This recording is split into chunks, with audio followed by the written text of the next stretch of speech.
You, me, and nearly every other person alive on Earth right now are able to launch ourselves into the infinitely spaceless and therefore infinitely timeful cyberspace in order to potentially reap the rewards of the neo-social virtual slot machine known as social media.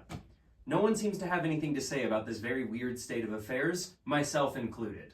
When I posted my first video, I called myself a woodworking artist, and I had all these grandiose plans about making things out of wood and then talking about art more generally. You know, I wanted to talk about art through the medium of woodworking, because all art is art. It's all the same. But now, as my 5th video begins, I'm inclined to diagnose myself with a terminal case of imposter syndrome. And as the insidious onset of this imposter syndrome creeps into my bones and destroys me from within, what's happening is that my aspirations about talking about art and life through the medium of woodworking are crumbling out from underneath me. And that makes me sad, and I don't like it, and I want to fix the problem that I've identified with my crumbling aspirations. So, basically, this is going to be the one. This video is going to be the one where I actually make something out of wood, and I actually make a point about life generally, or art generally. God. So I need to make something out of wood, and I need to make a cool video about making something out of wood, and now is the time to do that. I've been sick for a long time. I've been stalling this video. I need to do something now. If only there was some way for me to offset the creative labor of this video without sacrificing any of my own artistic integrity. Ding! Oh yeah, I almost forgot that YouTube videos exist in the hypersocial cyberspace, which means that all distances betwixt me and my fellow humans have been reduced to 0. And all I need to do now is cast a telepathetic meme hex in order to summon someone into my cyborgian external brain box. Do you see what this is? Do you see what this says? This is my cell phone. But let's see, who do I summon into this magical brain box? Let's just go to youtube.com and type in good artist who makes art that is good, and then enter. There's only one result here, so let's check this guy out. Josh Atkinson. Now, he does have like 20 times my subscriber count and immaculate vibes. He's not a woodworker, so he's not going to be able to help me with the fine details of making the sawdust, but art is art. He'll be able to help me make a point about art or the internet or something. Yeah, this is promising. I like this Josh Atkinson guy. Let me just summon him into my brain box. Bleep, bloop, blorp, bleep, blop. Hello? Howdy! I want to be a successful artist on the internet, so goat me with your YouTube sauce and make this video about woodworking interesting. Who are you? And why are you contacting me right now? My name is Sawdust, and the algorithmic overlords have shown me that you're the one who will assist with my art-making endeavors on the internet, so I'm ready for your help now. Give it to me. Give it. Sawdust? Wait a minute. Are you the blue-lipped desert twink I've been painting? I thought that was from my imagination. It must have been from your imagination, because my lips are green, not blue, thank you very much. Now, what's happening here is that I'm making a YouTube video, and you're inside of it. I'm doing a neo-social collaboration to you, and so say hi to my audience. They're here too. Look. Oh. Hi, Sawdust's audience. Well, I don't know what neo-social means, and this doesn't remotely feel like a collaboration, but, yeah, you seem harmless. Much too harmless to be a stalker. So what exactly do you want from me? I'm gonna take harmless as a compliment and just keep rolling, okay? What I want is for my videos to feel like art to me. I make art, and recently I've been making videos about art, and I want my videos to feel like art in themselves. So how do you do it? How do you get the beauty from inside of yourself into this unholy medium known as the internet? What's your secret? Well, I had a teacher once talk about what he referred to as the standard of perfection. It's essentially the metric by which you can gauge your own progress on a given task. When I'm painting toward realism, for instance, I can just compare the finished painting to the subject. When I'm painting toward distortion or abstraction, I can compare that to other pieces in that milieu. Never know if I'm using that word correctly, and see if I've made any progress. But what exactly, how do you define success with your videos? Pin that down, you might find an answer. Now that's actually a good question. When I make something out of wood, it's pretty straightforward whether or not it works, or like, the standard of perfection is a lot more clear. Because, like, if I put a cabinet on the wall and then it falls off the wall and your expensive chinaware breaks, that's clearly a failed piece of art. And, like, when I put a cabinet up on the wall and it holds your china beautifully, that's a successful piece of art. But when it comes to the videos that I make, I don't know. I guess that I'm just doing high effort shit posting, which entails all of the labor that quality content entails, but none of the accolades. That's a very good actionable piece of advice, and I will file it under consideration, but my phone's almost dead, so we need to speed this up. This is an accelerated neo-social collaboration. You have a video in which you talk about dangerous and transgressive art. I'm pretty sure it's the video where you're painting Charles Manson, Mr. Nazi on the forehead face guy. What is the artistic utility in transgression, and why should I be aspiring to be a degenerate sinner? What is the utility of transgression? Well, within art, you want to progress, and sometimes progress is smooth, and other times it requires you to kind of, break through a barrier. So transgression is a version of that. Do something that maybe embarrasses you or risks making you look stupid or incompetent or something. So the utility of it is growth. I'm not telling you to be a sinner, certainly not a degenerate sinner, but, if breaking through societal convention causes others to view you as a sinner, then, I don't know, it might be worth it. Ah, well, that's a pretty good and compelling answer. I won't be able to outgrow limitations placed on me by society if I'm too afraid of transgressing or sinning. Okay, next question, because again, phone's almost dead. On the spectrum of monstrous to beautiful, things are either monstrous or beautiful, but would you agree with me that things that are monstrous or beautiful are more similar to one another than either of them are to things in the neutral zone of this spectrum? The spectrum of monstrous and beautiful, either end is closer to each other than to the middle. Not quite sure. Um, Neutrality would be an absence of desire, because the monstrous and the beautiful both could inspire desire to run away or to run toward, to possess, perhaps. Um, I don't know, but basically, just art should come from things that inspire you. So it would make sense that either end would be closer to themselves than the middle. I'm gonna need a graph, darling. All that I want on Earth is to make a graph of this nonsense. Thank you. I knew you would be the right person to call to assist me in the making of this particular video. I'm still not entirely clear on what you are doing with this video, but I'm assuming you do have a point. There's something to be said about how the internet shrinks space and expands time, and that's how we end up with things like you painting me before we've ever even met, and that kind of fun stuff, and layers of illusions on illusions, and it's masks all the way down, and I'm serious. I think I can only ask about one more question before my phone dies, and that's going to be tragic if it happens, but don't worry. What do you think of my silly amateur notion that all mediums of art are doing the same thing in the world, that thing being the communication and transformation of the human experience? Yeah, that sounds plausible to me. I mean, art is a habit, I guess, that's been around since we were monkeys in caves or whatever.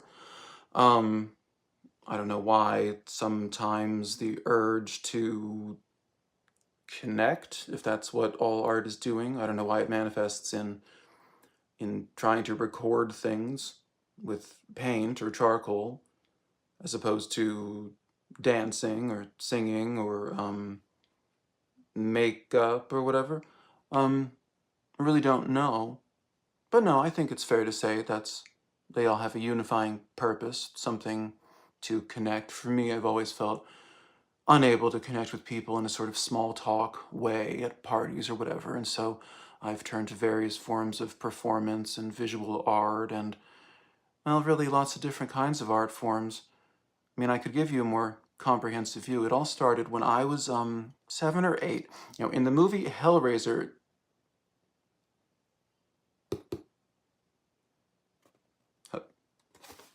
Fuck! This thing always dies at the most inconvenient times, just like my desire to socialize like I'm a real person and not a mimetic amalgamation of biological and cultural information. Which is what I am. I'm pretty sure the last thing he said was the word Hellraiser. That's like a movie, the movie Hellraiser.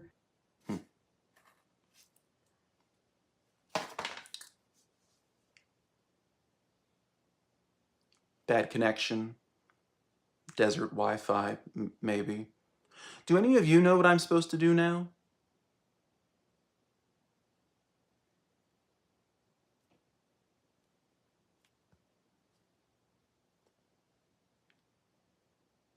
Well, I'll just take this as an opportunity to plug my channel. If you've enjoyed this video, then feel free to scurry on over to my channel, linked here, hopefully, possibly, and check out the video, linked here, hopefully, possibly, and click subscribe so that you've done your good deed for the day. I'll even give it good deed for 2 days. Okay, bye-bye, I think.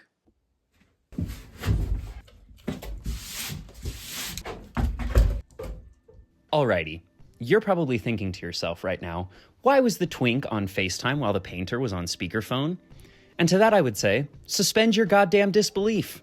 That was a helpful phone call about art that inspired me to make the piece that I'm making now. And because Josh was kind enough to let me drag him into this video like a harpoon drags a fish into a boat, I'm going to give whatever art piece this video ends with to him to paint or do whatever he wants with. I'm going to try to make something that's hideous enough / beautiful enough to be worthy of painting, right? That's the whole point. I would love to inspire Josh to possess and or do something with this piece of art that I'm making out of wood. As for the standard of perfection that I'm going to be using for this particular video, I think I'm just going to set the bar that I post it, one day ever. Because since I started working on this video, Josh Atkinson has posted 15 videos and 8 shorts. And I bet by the time I get this video out, there's gonna be more videos and shorts from him. And they really are good videos and shorts. I actually recommend that everyone go over to his channel and check his shit out because he's a very fun watch. He's like the new Bob Ross, modern day, cooler, more ginger Bob Ross. And just to reiterate the juxtaposition one more time, he has posted 15 videos since I started working on this one right here. So if you want regular content, go over and subscribe to his channel and not mine, because clearly I am not capable of the output that he is. But let's move on from that, because I'm not here to talk about the well-deserved success of another artist. I'm here to try to gain success for myself as an artist. And what that means is making things out of wood and talking about stuff. Specifically, I want to talk about the mesquite root wad that you are looking at right now. Mesquite trees tend to grow with these absurdly gnarly, long spikes. So of course, when Josh Atkinson said the word Hellraiser to me, my mind immediately jumped to mesquite trees and mesquite wood because, you know, the movie Hellraiser has that one guy with the really spiky face. Anyway, I was just entirely inspired to try to make something out of the most hideous, monstrous, ugly, foul, dirty piece of wood that I possibly could. Because I really do think that beautiful things can come out of monstrous things, and vice versa. In fact, I would even go as far as to make the claim that at an extreme enough level, there is no difference between the two. I don't know if I'm going to be able to prove that with something made out of wood in the amount of time that this video runs, but, you know, I'm gonna give it my best shot. And speaking of the thing that I'm going to make out of wood, it was around right here when I realized how good of a bowl this mesquite root wad could make because it was so hollow. So in the interest of skipping all the boring creation of sawdust parts of this channel, let me just skip to the ending good part here, where I'm actually finishing the bowl that I ended up making. And of course, since Josh Atkinson was a key contributor to the idea-forming process behind this bowl, I'm finishing it in boiled linseed oil, which is not exactly what painters use in oil painting, but it's similar. He probably uses raw linseed oil, which takes a lot longer to dry and is not as durable of a finish on wood. But boiled linseed oil, which is not actually boiled, it just has chemical additives in it, is a great wood finish. So that's what's going on right here. It took me about 30 minutes of real time to polish this entire piece because it had so many nooks, crannies, divots, dots, tiny little places that needed to be like squished in with a little puddle of oil so that it would actually soak into all of the fibers available. I also had to freeze this mesquite stump for 24 hours to make sure that every single termite inside of it was dead. The reason for that being that I'm trying to inspire action with this piece of art. I am not trying to inspire the collapse of a native population of trees with an introduced species of termite. And just to be perfectly clear, I had no reason to believe that there were any termites left inside of this mesquite root wad, but I had to at least, take the necessary precautions just in case. I can say with very high certainty that this project was the very first woodworking project that I've ever done that required a freezer. So that's kind of exciting, maybe a little bit transgressive if you're a really classical woodworker who only uses ovens in their woodworking. What the fuck am I even talking about using ovens in woodworking? I'm not gonna lie, I have no idea what I'm doing in this voiceover booth right now. It's kind of cramped in here, it's a little bit uncomfortable. I'm just trying to think of things to say about the piece of wood that you're looking at, and I don't know if I'm doing a very good job of it. In fact, I should just step out of here and go back to my normal interpretive mode. What the fuck? Wait, how do I get out of here? What the fuck? Hold on.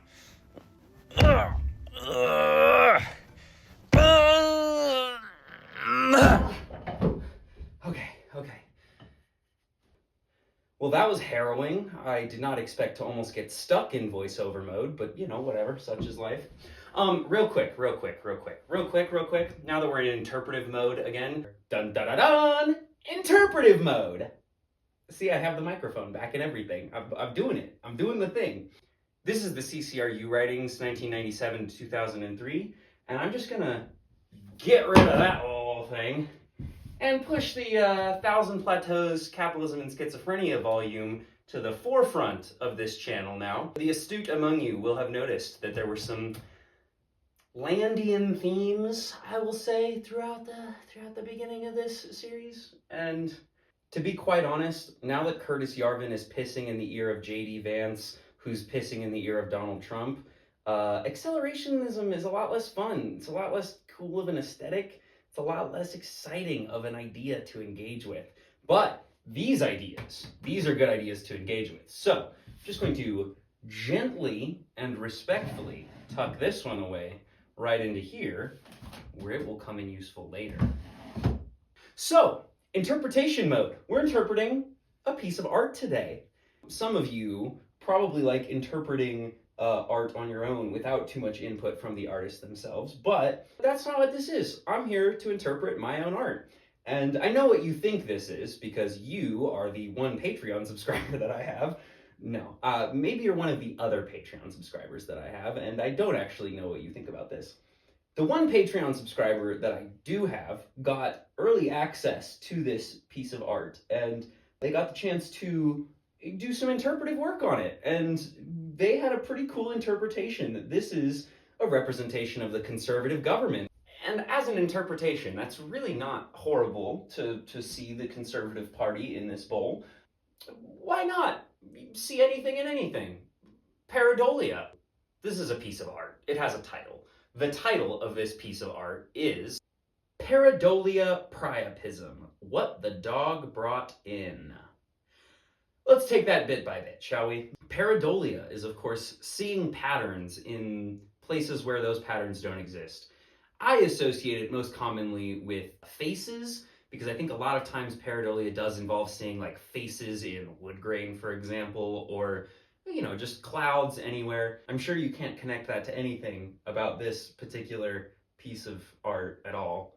To Deleuze and Guattari, what constitutes a face is merely a light surface with a dark hole, a void somewhere on it. The hole is a mouth. It's the interface of the face and body, where the face and body meet. The mouth, right there. Surrounding the mouth, there is a small circle of brass shavings that were superglued in place. And brass is just the best metal. I think that is business that I just want to stand on. Because Deleuze and Guattari reference faces as merely a light surface with a dark hole, technically, every single hole in this entire piece is its own face. So you thought pareidolia was in reference to the obvious face, but no, it's in reference to the multiplicity of faces.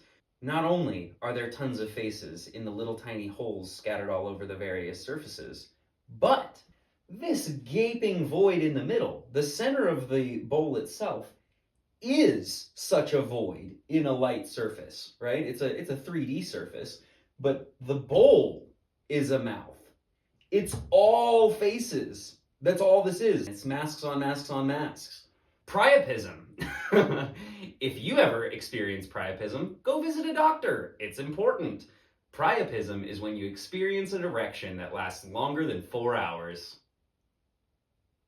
Again, I feel like that part shouldn't require too much explanation. You should just kind of be able to intuit what's going on there. Pareidolia priapism, though, is a thing that has never existed until I smashed those two words together and declared them to be a single thing. Pareidolia priapism is when you just can't stop seeing patterns that really get you going, ring your bell, The pareidolia priapism is when you experience more than 4 hours consecutively of seeing faces where there aren't any. What the dog brought in? What the dog brought in is pareidolia priapism. The thing in itself, the fanged noumena. Yeah, I am done with the Landian thing. What the dog brought in here is the last gift we'll ever need.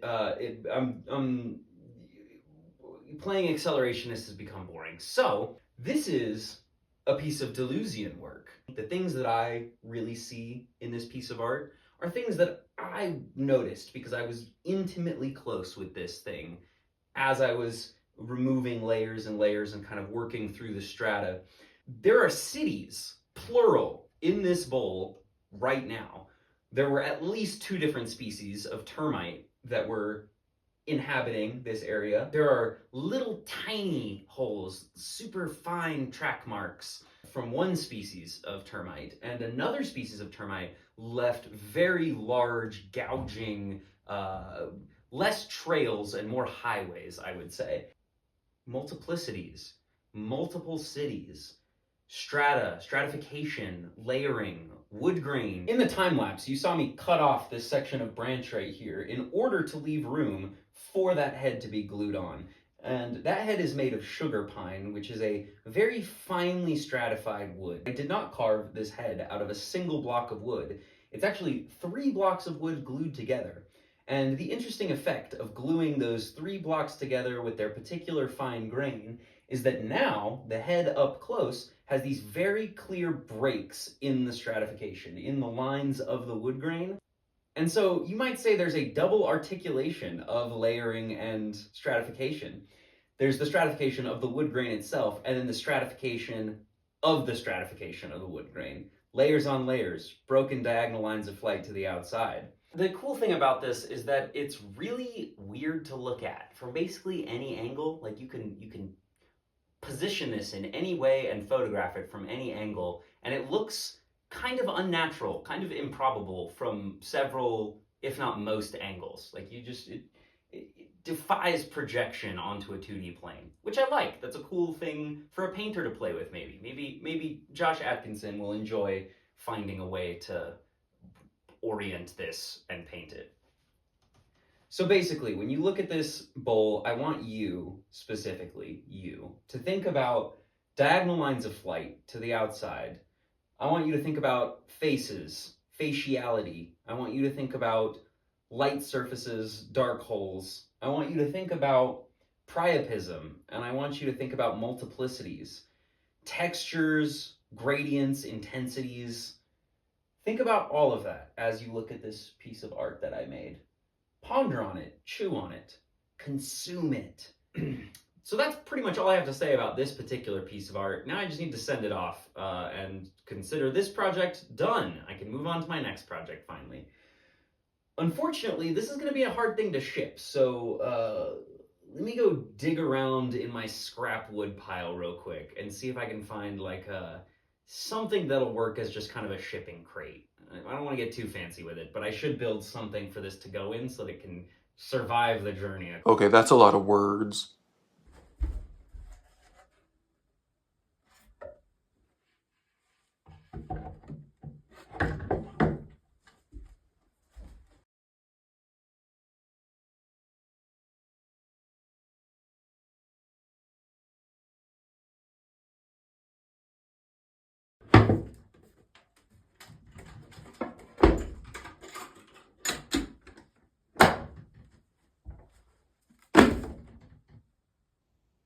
Get with the shit. Hit like and subscribe so that the algorithm favors me.